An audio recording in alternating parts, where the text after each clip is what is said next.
Welcome. This is Signal.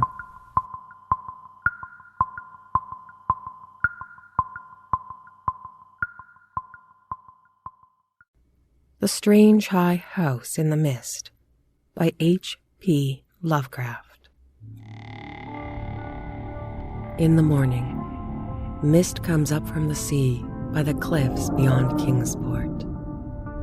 White and feathery, it comes from the deep to its brothers the clouds, full of dreams of dank pastures and caves of Leviathan. And later, in still summer rains on the steep roofs of poets, the clouds scatter bits of those dreams that men shall not live without the rumor of old, strange secrets and wonders that planets tell planets alone in the night.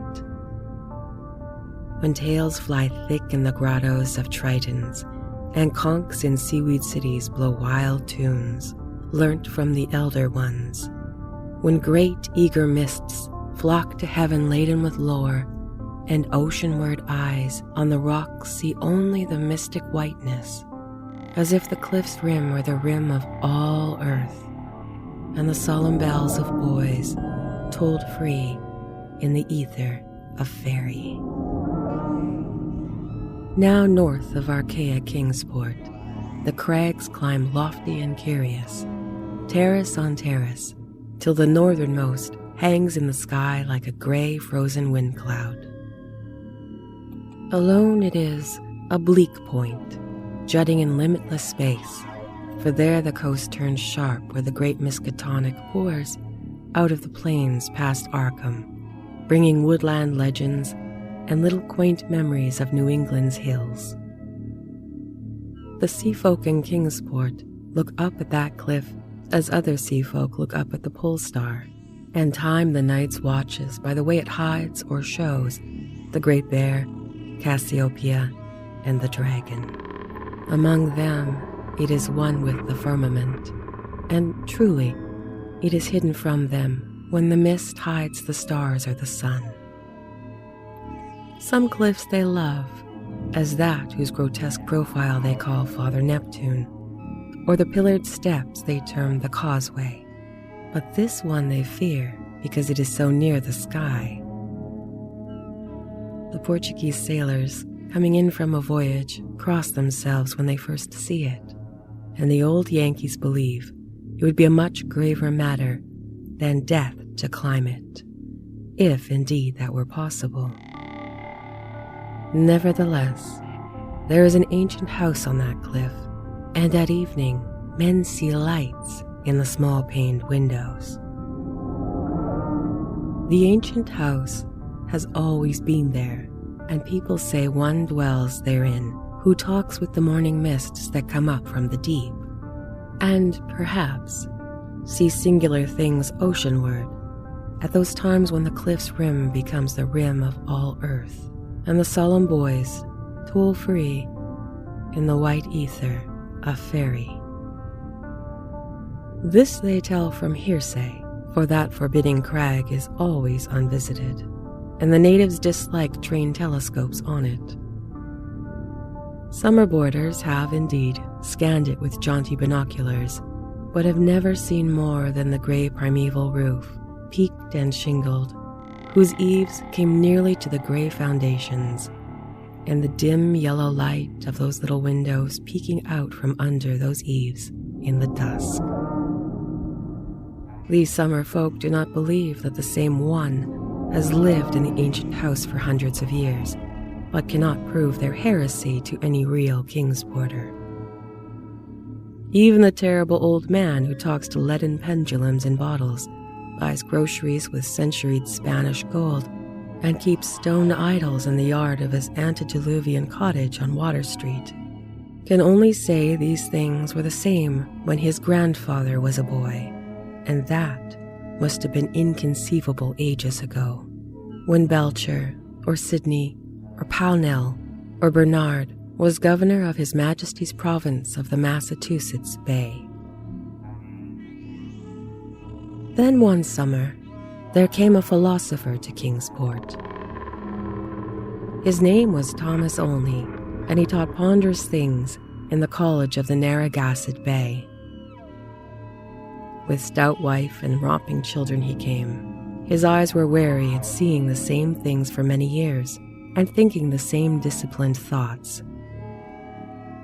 He looked at the mists from the diadem of Father Neptune and tried to walk into their white world of mystery along the tightened steps of the causeway. Morning after morning, he would lie on the cliffs and look over the world's rim at the cryptical ether beyond, listening to spectral bells and the wild cries of what might have been gulls. Then, when the mist would lift and the sea would stand out prosy with the smoke of steamers, he would sigh and descend into town, where he loved to thread the narrow olden lanes up and down hill and study the crazy tottering gables and old pillared doorways which had sheltered so many generations of sturdy sea folk. And he even talked to the terrible old man, who was not fond of strangers, and was invited into his fearsome archaic cottage, where low ceilings and wormy paneling hear the echoes of disquieting soliloquies in the dark, small hours. Of course, it was inevitable that only should mark the gray unvisited cottage in the sky, on that sinister northward crag which is one with the mists and the firmament. Always over Kingsport it hung, and always its mystery sounded in whispers through Kingsport's crooked alleys. The terrible old man wheezed a tale that his father had told him of lightning that shot one night up from that peaked cottage to the clouds of higher heaven, and Granny Orne, whose tiny grambel-roofed abode on Ship Street was covered with moss and ivy, croaked over something her grandmother had heard secondhand about shapes that flapped out of the eastern mists straight into the narrow single door of the unreachable place, for the door was set close to the edge of a crag towards the ocean and glimpsed only from ships at sea. At length, being avid for new strange things, and held back neither by Kingsport's fear or the summer boarder's usual indolence, only made a terrible resolve. Despite a conservative training, or because of it, for humdrum lives breed wistful longings of the unknown, he swore a great oath to scale the avoided northern cliff and visit the abnormally antique gray cottage in the sky. Very plausibly, his saner self argued that the place must be tenanted by people who reach it from inland along the easier ridge beside the Miskatonic's estuary.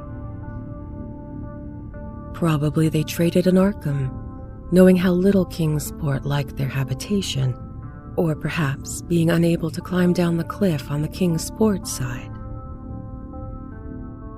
Only walked out along the lesser cliffs to where the great crag leaped insolently up to consort with the celestial things, and became very sure that no human feet could mount it or descend it on that beetling southern slope. East and north rose thousands of feet vertically from the water, so only the western side, inland towards Arkham, remained. One early morning in August, only set out to find the path to the inaccessible pinnacle. He worked northwest along pleasant back roads, past Hooper's Pond and the old brick powder house, where the pastures slope up to the ridge above the Miskatonic and gave a lovely vista of Arkham's white Georgian steeples across the leagues of river and meadow. Here he found a shady road to Arkham, but no trail at all on the seaward direction he wished. Woods and fields crowded up the high bank of the river's mouth and bore not a sign of man's presence. Not even a stone wall or straying cow, but only tall grass and giant trees and tangles of briars that the first Indian might have seen. As he climbed slowly east, higher and higher above the estuary on his left, and nearer the sea, he found the way growing in difficulty, till he wondered how ever the dwellers in that disliked place managed to reach the world outside, and whether they came often to market in Arkham. Then the trees thinned, and far below him, on his right, he saw the hills and antique roofs and spires of Kingsport. Even Central Hill was a dwarf from this height, and he could just make out the ancient graveyard by the Congressional Hospital, beneath which, rumor said, some terrible caves and burrows lurked. Ahead lay sparse grass and scrub blueberry bushes, and beyond them the naked rock of the crag and the thin peak of the dreaded gray cottage.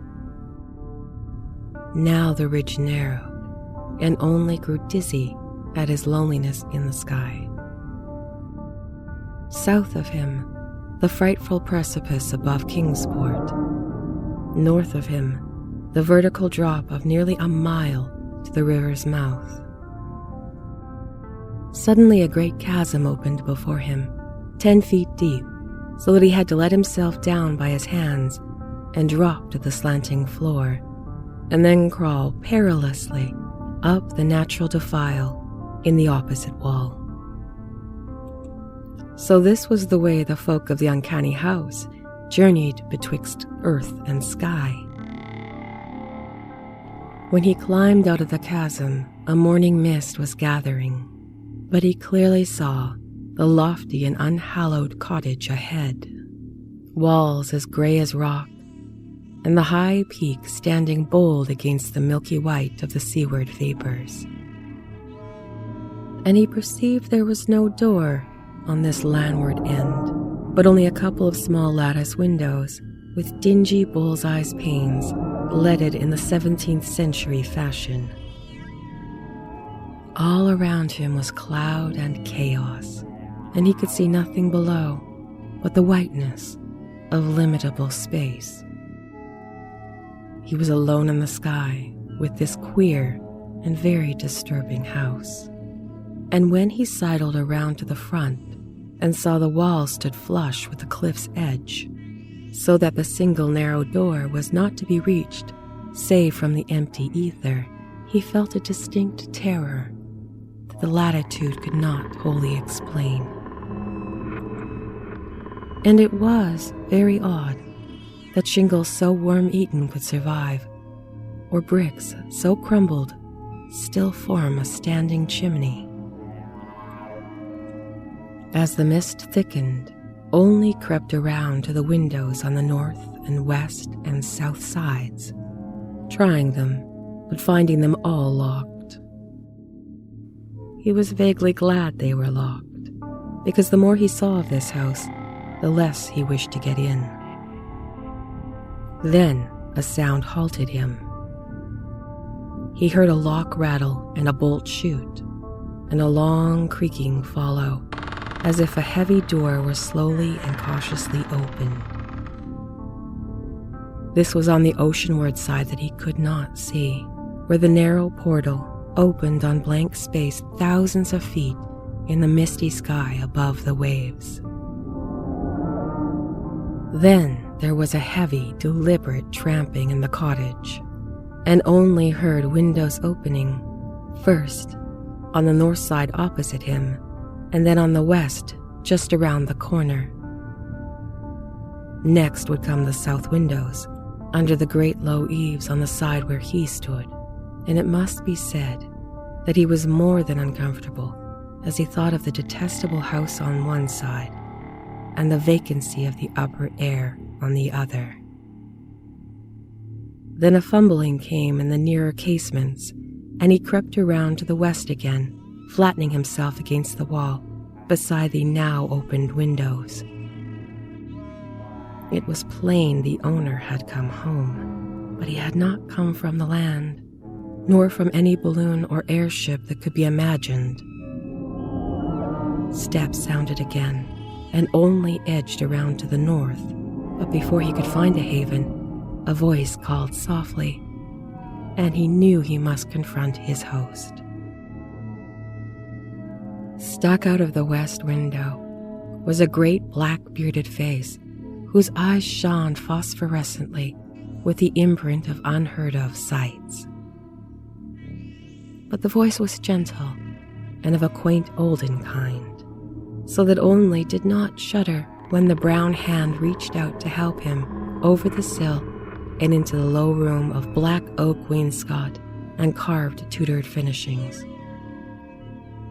The man was clad in very ancient garments and had about him an unplaceable nimbus of sea lore and dreams of tall galleons.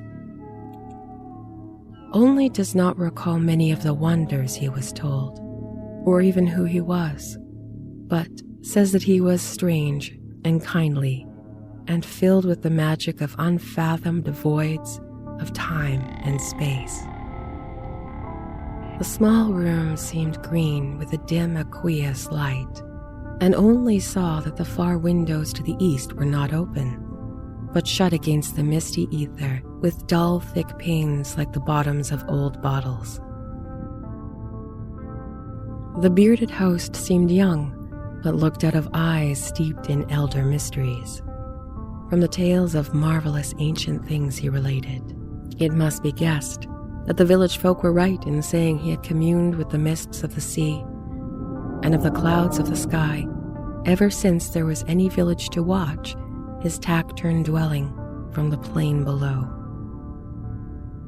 And the day wore on, and still only listened to rumors of old times and far places, and heard of how the kings of Atlantis fought with the slippery blasphemes that wriggled out of the rifts in the ocean's floor, and how the pillared and weedy temple of Poseidon is still glimpsed at midnight by lost ships who know by its sight that they are lost.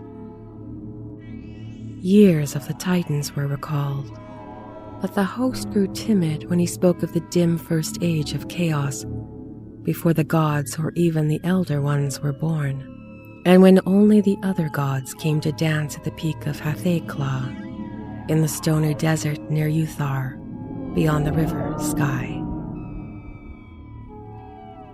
It was at this point there came a knocking on the door, that ancient door of nail-studded oak, beyond which lay the abyss of white cloud. Only started in fright, but the bearded man motioned him to be still and tiptoed to the door to look out through a very small peephole. What he saw he did not like, so he pressed his fingers to his lips and tiptoed around to shut and lock the windows before returning to the ancient settee beside his guest. Then only saw lingering against the translucent squares of each of the dim little windows in succession a queer black outline as the caller moved inquisitively about before leaving, and he was glad his host had not answered the knocking.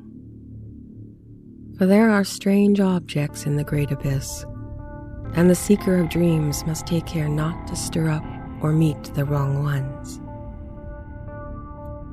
Then the shadows began to gather, first little furtive ones under the table, but then bolder ones in the dark paneled corners. And the bearded man made enigmatical gestures of prayer and lit tall candles in curiously wrought brass candlesticks. Frequently he would glance at the door as if he expected someone, and at length his glance seemed answered by a singular rapping which must have been followed by some very ancient and secret code. This time he did not even glance through the peephole, but swung the great oak bar and shot the bolt, unlatching the heavy door and flinging it wide to the stars and the mist. And then the sound of obscure harmonies were floated into that room from the deep, all the dreams and memories of the earth's sunken mighty ones. And the golden flames played about reedy locks, so that only was dazzled as he did them homage.